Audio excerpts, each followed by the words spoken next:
drags. And for others, it goes by way too quickly, doesn't it? This month already marks 20 years that the Lord called our Ann Krebs home to heaven. And although she was tragically taken from us way too soon, we've gathered here this morning not to remind us to be sad and to feel sad, but to celebrate her life as one that was well-lived. It is our honor this morning as the bell choir to play for this special memorial concert. And we wanted to reflect the beautiful music that Ann so loved.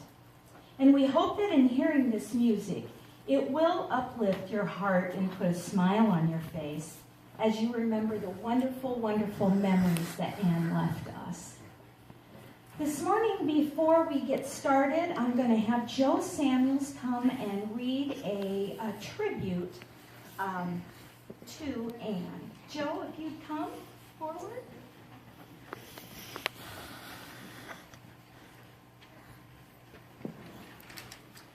I was visiting Janet Frick in the hospital yesterday, and she asked me if I remembered that we were going to have a concert today.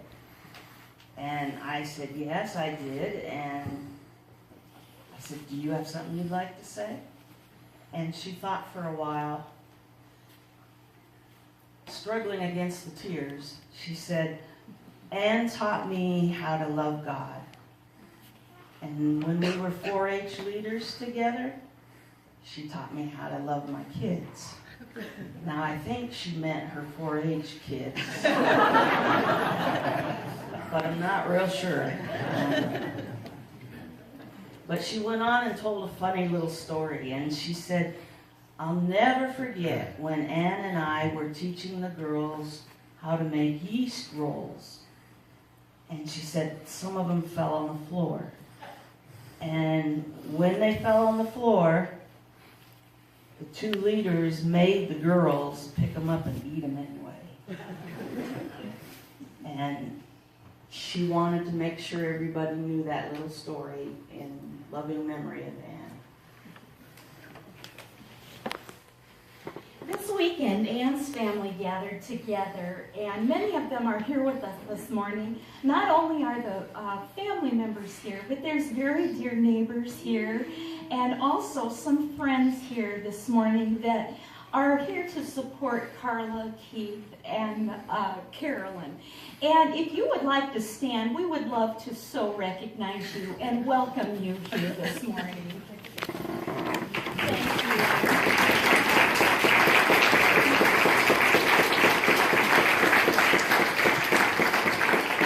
Thank you so much. I have a tribute from Loretta C.P. this morning that I'd like to read. I had the privilege of knowing Ann many years. Ann was a neighbor, a friend, a parent of 3 of my students, and an outstanding Durant School Board member. She was always kind, always considerate, and thinking of the other person. Her Christian faith showed in everything that she did, whether it was parenting, being on that school board, or involved with her beloved musical activities here at church. As a wife and mother, Ann was outstanding. She always found the time to be involved in all of her children's activities at school, church, and in 4-H. It was a joy working with her in 4-H, at school as the teacher of her children, and when she was on the school board. She was fair in her criticisms and compliments. Sadly, she was a beloved child of Christ who was taken away too soon. You know, God is mysterious. He knows everything that goes on, as well as everything that will happen. And knowing the future is the knowledge that everyone seeks, but no one can seem to get a firm grasp upon it. But the only person who knows for sure what's going to happen in the future is God himself. The very first verse in a song called The Hymn of Promise is a wonderful reminder of all of this, and especially in the final line, unrevealed until its season, something God alone can see.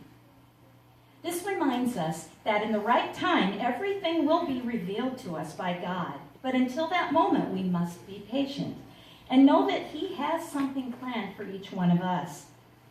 The last verse in the song talks about the end of our life, but in a way that shows that there is something greater beyond than our earthly home waiting for each of us.